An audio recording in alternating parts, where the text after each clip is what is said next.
예수님과 종교 지도자들 간의 갈등이 심화되는 가운데 이 예수님께서 바리새인들과 이 율법 교사들을 향한 저주로 인해서 더욱더 첨예하게 대립하기 시작합니다. 예수님은 그들이 반발하고 핍박할 걸 예상해서 오늘 본문에서 제자들에게 대비해야 함을 가르치고 있습니다.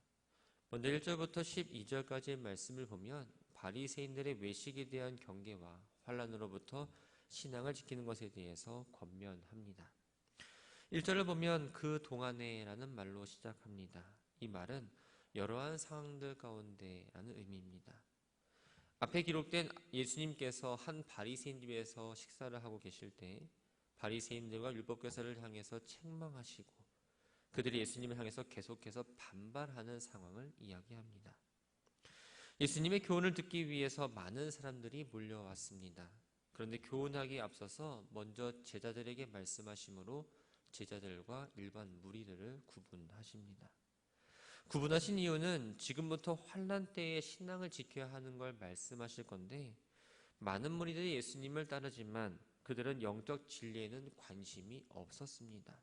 단지 질병 문제, 먹는 문제, 또 신앙의 외적인 형태로만 구원을 받는다는 문제에 관심이 있었기 때문에 일반 무리들에게는 가르치기는 좀 적절하지 않다고 생각해서 먼저 제자들에게 말씀하셨던 거죠. 예수님은 환난 때에 신앙을 지켜야 한다는 교훈을 주기에 앞서서 제자들에게 핍박과 환난을 가져다줄 이 바리새인들의 외식을 누룩에 비유해서 주의하라라고 말씀합니다. 외식은 연극 배우가 관객들에게 연기하는 걸 말합니다. 다시 말하면 겉 따르고 속 다른 이중적인 위선을 말합니다. 누룩은 반죽을 부풀게 하는 발효제로서 아주 적은 것으로 전체에 영향을 주는 그 파급 효과를 상징합니다. 바리새인들의 마음 가운데는 종교적으로 또 도덕적으로 교만과 불경건이 가득했습니다. 그런데 겉으로는 거룩함을 요구할 뿐 아니라 경건한 채 하면서 다른 사람들에게 악영향을 끼친다는 걸 이야기하고자 바로 그들의 외식을 누룩에 비유해서 말씀하고 있는 거죠. 예수님은 당시 사람들이 사용하던 격언을 이용해서 말씀하십니다. 감추인 것이 드러나지 않을 것이 없다. 이 말을 통해서 바리새인들의 외식이 곧 밝혀지게 될 거라고 말씀하십니다. 본문의 감추인 것은 바로 바리새인들의 외식 속에 숨겨져 있는 부패함을 말합니다. 3절에 나오는 골방은 본물을 보관하거나 극비로 회의가 진행되는 장소를 말하고 지붕 위에서 전파되리라 라는 이 말은 오늘날의 방송처럼 공개적으로 알려지게 됨을 의미합니다. 즉 바리새인들이 자신들의 외식을 감추려고 아무리 노력을 한다 할지라도 이 마지막 때의 하나님의 심판에 의해서 그들의 죄악이 하나도 숨김없이 드러나게 된다는 걸 이야기하고 있는 거죠. 4절을 보면 예수님은 제자들을 친구라고 부르십니다. 이 친구라는 말은 신뢰를 표시하는 표현입니다. 바리새인들을 향해서는 화 있을진저라고 말한 것에 비하면 아주 대조적으로 보여집니다. 마태복음과 마가복음과는 다르게 본문에서는 내 친구라고 표현을 하고 있는데 그것은 예수님을 따르는 사람들과 예수님과의 그 관계가 친밀하다는 것을 강조하기 위해서 내 친구라는 표현을 사용했습니다. 예수님은 제자들에게 세상의 박해자들이 생명을 빼앗아가지만 그 이상은 어떻게 하지 못하기 때문에 두려워할 필요가 없다라고 이야기합니다. 같은 본문을 기록하고 있는 마태복음 10장 28절에서는 몸은 죽여도 영혼은 능히 죽이지 못하니라는 말로 좀 더 명확하게 표현을 하고 있죠. 그리고는 마땅히 두려워할 자를 너희에게 보이리니 곧 죽인 후에 또한 지옥에 던져 넣는 권세 있는 그를 두려워하라라고 말씀하고 있습니다. 마땅히 두려워할 자 바로 하나님입니다. 인간의 육체와 영혼 또한 세상의 권력과 사단의 세력을 주관하시는 하나님을 두려워하라는 말씀입니다. 세상의 두려움과 핍박을 극복할 수 있는 길은 마땅히 두려워해야 될 하나님을 두려워함으로써 그것이 당연하다는 걸 강조하고 있는 거죠. 앞에서 진정으로 두려워할 대상이 무엇인지 말씀하신 예수님은 이제 6절과 7절에서 하나님은 그 친밀한 보호하심을 이야기하며 세상의 박해를 두려워하지 말라고 이야기합니다. 6절 말씀을 보면 참새 5마리가 돛 아사리온에 팔리는 걸 언급하십니다. 본문의 참새는 바로 작은 새를 의미합니다. 아사리온은 당시 노동자 하루 임금인 한 데라니온의 16분의 1에 해당하는 아주 적은 돈을 의미합니다. 아투 아사리온의 참새 5마리가 팔린다는 건 그만큼 참새의 존재 가치가 매우 적다라는 걸 보여주고 있습니다. 또 제자들에게 너희에게는 심지어 머리털까지도 다 세신바 되었나니 두려워하지 말라. 너희는 많은 참새보다 더 귀하니라 라고 말씀합니다. 머리털까지도 다 세신바 되었다라는 이 표현은 바로 완전한 보호를 의미하는 히브리식 표현 방법입니다. 지극히 작고 사소한 일까지 하나하나 간섭하시면서 주관하시는 하나님의 모습을 잘 나타내주고 있습니다. 하나님은 아무리 작은 것이라 해도 보살피시며 기르시는 분으로서 참새와는 다른 이 귀한 제자들을 보호하지 않을 리 없으니 세상의 박해를 두려워하지 말고 믿음으로 환난을 이기라고 지금 권면하고 있습니다. 8절과 9절을 보면 믿음을 지키는 여부에 따라서 최후 심판의 때에 그 사람의 운명이 달라지게 됨을 이야기합니다.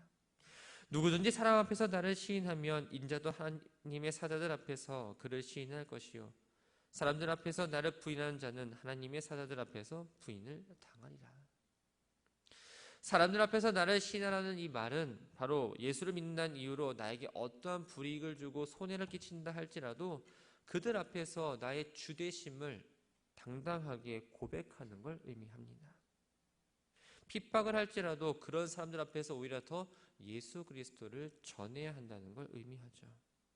반대로 부인하다는 말은 세상의 박해를 견디지 못하고 하나님을 배반하는 걸 의미합니다. 본문의 하나님의 사자들 앞은 바로 최후의 심판대를 가리키는데 마태복음 10장 32절에서는 하늘에 계신 내 아버지 앞이라고 조금 더 구체적으로 표현하고 있습니다. 본문을 다시 말하면 세상의 박해를 받으면서도 핍박하는 자를 두려워하지 않고 끝까지 신앙을 지키고 전파하는 자는 최후의 심판대에 구원을 받게 되지만 반대로 박해를 받아 하나님을 배신하고 신앙을 저버리게 된다면 최후의 심판대에 버림을 당하게 될 거라는 말을 하고 있습니다. 10절에 보면 누구든지 말로 인자를 거역하면 사하심을 받으려니와 성령을 모독하는 자는 사하심을 받지 못한다라고 말씀합니다. 예수님 안에서 용서받지 못한 죄는 없습니다. 심지어 주를 배반했던 베드로도 예수 믿는 자를 잡아 죽이기 바빴던 이 바울도 용서를 받았습니다. 그런데 예수님은 지금 성령을 모독하는 죄는 사함이 없다라고 말씀하십니다. 그 이유는 무엇일까요? 바로 성령의 사역과 관련이 있습니다. 죄의 용서를 받는 건 죄인이 진실로 죄를 뉘우치고 회개하는 걸 의미합니다. 이때 죄인으로 하여금 회개하도록 하시는 분이 바로 성령입니다. 그런데 그 성령을 거스려서 근심하게 하고 회방하고 모독한다면 성령이 떠나게 됩니다. 그렇게 되면 더 이상 회개할 수 없게 되며 사망에 이르기 때문에 성령을 모독하게 되면 죄사함을 받지 못하고 결국 죄인으로 남는다는 걸 의미합니다. 11절과 12절은 해당이나 유정자나 권세 있는 자 앞에서 신문을 당할 때 어떤 것에 대해서 대답할 때 염려하지 말라고 이야기합니다. 당시 회당은 유대인들의 종교 행사나 교육을 행하는 장소이기도 했지만 율법이나 규례를 범한 자들을 재판하는 법정의 역할을 하기도 했습니다. 위정자나 권세 있는 자는 바로 세상의 통치자들을 말합니다. 이들로 인해서 종교적으로 혹은 정치적으로 핍박을 받을 때 제자들은 당연히 염려하고 공포스러울 수밖에 없습니다. 그러나 이런 위기 상황 가운데서도 성령께서 역사하시기 때문에 무슨 말을 해야 될지 알려주기에 그들을 염려하지 않아도 된다고 말씀하고 있는 거죠. 13절부터 21절까지의 말씀은 탐심에 대한 경계와 어리석은 부자의 비유 이야기입니다. 한 사람이 예수님께 나와서 이야기합니다. 자신의 형과 유산을 나누는 문제를 해결해달라고 부탁을 하고 있습니다. 율법에 의하면 재산의 상속은 형에게 우선권이 있어서 3분의 2를 차지하고 동생은 3분의 1을 갖도록 규정하고 있습니다. 법규에 따라서 불공정한 분배에 대해서는 납비에게 소송을 제기할 수가 있었죠.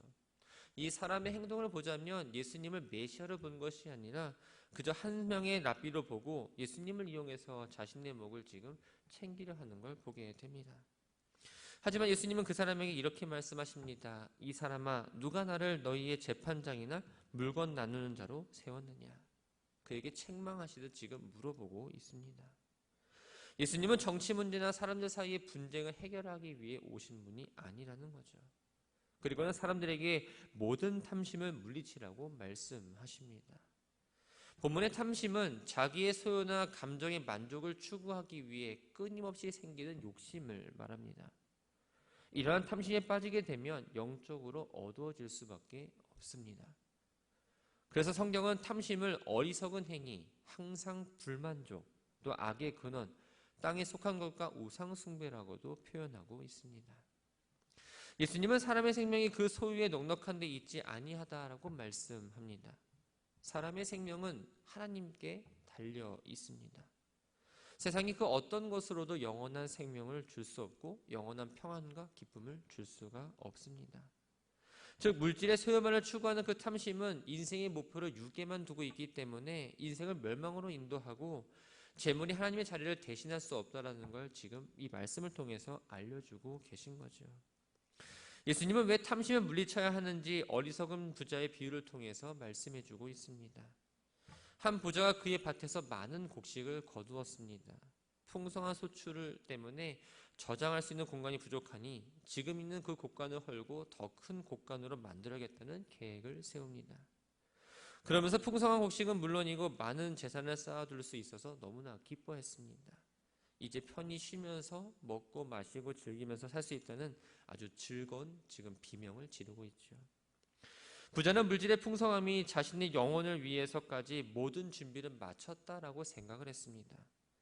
그런데 예수님은 부자가 이렇게 인생을 즐기고 있다는 생각을 하고 있을 때 어리석은 자라고 부르시면서 오늘 밤에 내 영혼을 도로 찾겠다라고 말씀하십니다.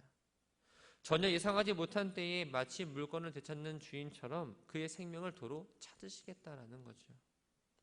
아무리 재산이 많고 곳간에 곡식이 많이 차 있다 할지라도 생명이 있어야지만 그것을 누릴 수가 있습니다.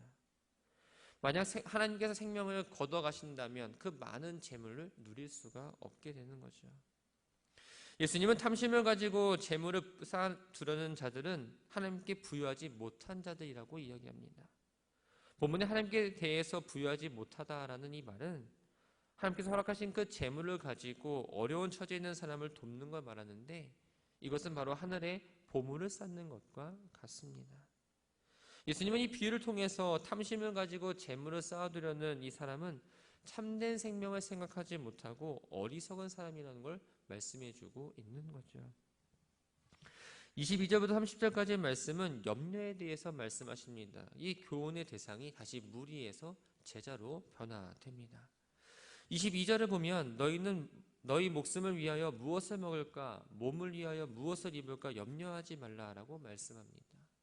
무엇을 먹을까, 무엇을 입을까, 이것은 인간이 살아가는 데 있어서 가장 중요한 요소입니다. 일반 사람들은 재산을 축적하며 재산에 의지하며 안전하게 살아가려고 노력하고 그렇게 되지 않을 때는 염려하게 됩니다. 그런데 이러한 삶의 기본적인 요소에 대해서 염려하지 말라고 말씀하신 건 바로 물질에 대한 염려가 하나님께 대해서 부욕해 하지 못하는 자가 되고 자기 자신만을 위해 재물을 쌓아두는 원인이기 때문입니다. 예수님은 염려하지 말라는 그 이유를 목숨이 음식보다 중하고 몸이 의복보다 중하다라고 말씀하십니다. 음식이나 의복보다 더 근본적이고 귀중한 목숨과 몸을 하나님께서 돌보시기 때문에 자연적으로 거기에 따르는 음식이나 옷은 염려하는 건 부질없는 행동이라고 지금 말씀하고 있는 거죠. 계속해서 먹고 입는 문제로 염려하지 말아야 할 이유를 구체적인 예를 들어서 말씀하고 있습니다. 까마귀는 독수리처럼 주로 시체를 먹기 때문에 유대인들은 예전부터 가장 부정하고 하찮은 새로 여겼습니다. 까마귀는 심지도 거두지도 않는 건 물론 물건을 쌓아놓는 작은 공간도 가지고 있지 않습니다. 그럼에도 까마귀가 굶어 죽지 않는 건 바로 하나님이 돌보시기 때문입니다. 백합화는 구체적으로 어떤 꽃인지는 잘 모릅니다. 하지만 본문에 의하면 실을 만들거나 짜지도 않습니다. 그러나 백합화는 사람이 공들였지 않은 어떤 옷보다도 아름다운 옷을 입고 있습니다. 하나님이 입혀주시기 때문에 아름다운 옷을 입을 수 있었던 거죠. 하나님의 형상으로 지음받은 인간과 비교할 수 없는 까마귀도 먹여 살리시고 들의 풀을 아름다운 옷으로 입혀주시는 그 하나님께서 먹는 문제, 입는 문제를 그저 바라보지만 않고 필요를 따라 채워주실 거라는 이야기입니다. 25절에 보면 예수님은 너희 중에 누가 염려함으로 그 키를 한 자라도 더할 수 있느냐라고 또 물으십니다. 그리고 26절에서 가장 작은 일도 하지 못하면서 어찌 다른 일들을 염려하냐고 말씀하고 있습니다. 이 두 말씀 모두 염려에 대한 무익함을 지금 이야기하고 있는 거죠. 키는 생명의 길이를 뜻하기도 하고 사람의 심장을 이야기하기도 합니다. 사람이 염려한다고 해서 키가 1cm가 자라는 건 아닙니다. 사람 마음대로 생명을 늘릴 수 있는 것도 아니죠. 그만큼 인간은 연약한 존재입니다. 키든 생명이든 인간의 능력으로 어떻게 할 수 없듯이 문제거리에 대해서 염려한다 해도 해결할 수 없으니 인간의 한계를 인정하고 하나님의 도우시는 바라는 그 믿음으로 맡기고 나아가야 한다는 걸 이야기하고 있습니다. 의식주에 관한 염려가 불필요함을 이야기하신 예수님은 이제는 근심하지 말라라고 말씀하십니다. 근심하다. 이 말은 성이 나다, 불안해지다라는 의미입니다. 허망한 욕심이나 물질의 공급 문제로 지나치게 근심하다 보면 불안해하고 화가 난 상태로 살아가게 됩니다. 세상 사람들은 예수님을 모르기 때문에 하나님의 뜻을 구할 줄도 모르고 오직 현신의 번영만을 추구하다 보니 물질을 삶의 주인으로 모시고 살아갑니다. 그러나 하나님을 믿는 성도는 삶이 달라야 한다는 거죠. 하나님이 무엇이 필요한지 아시고 친히 준비하며 채워주시기 때문에 이러한 세속적인 가치에 몰두하는 것이 아니라 삶에서 정말 중요한 그 영적 가치를 추구하며 살아야 된다고 본문에서 말씀해주고 있습니다. 말씀을 정리합니다. 사람들은 대부분 무엇을 입을까, 무엇을 먹을까, 무엇을 마실까 염려하며 살아갑니다. 그래서 대부분의 시간은 의식주를 해결하기 위해 살아가죠. 그런데 오늘 본문에서 예수님은 이러한 문제들에 대해서 걱정하지 말라라고 말씀하십니다. 왜냐하면 우리의 공급자이신 하나님께서 우리의 필요를 아시고 때에 맞게 공급해 주신다고 말씀하고 있기 때문입니다. 그렇다고 해서 하나님의 공급만 바라고 가만히 있으란 얘기 또한 또 아닙니다. 공중의 새들도 가만히 앉아 먹이가 생기기만을 기다리지는 않습니다.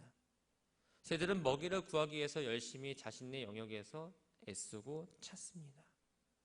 우리도 삶을 위해서 수고하고 애를 써야 됩니다. 하지만 수고하고 애를 쓰되 염려와 불안에 사로잡히지 말아야 합니다. 하나님의 공급을 신뢰하지 못한다면 염려에 압도당할 수밖에 없습니다. 주님이 이 땅에 우리를 보내신 이유는 살라고 보내주셨습니다. 보내신 주님의 뜻을 안다면 주님을 믿고 우리는 나아갈 수 있습니다. 하나님은 우리에게 힘과 지혜 또한 시간과 일터 등을 제공해 주시고 살 수 있게 만들어 주셨습니다. 염려가 아닌 나의 상황과 필요를 아시고 준비하시는 하나님을 신뢰하시며 잠잠히 하나님의 그 응답을 기다리시면서 믿음의 성도의 삶을 잘 살아내는 오늘 한 날이 되기를 주님의 이름으로 축원합니다.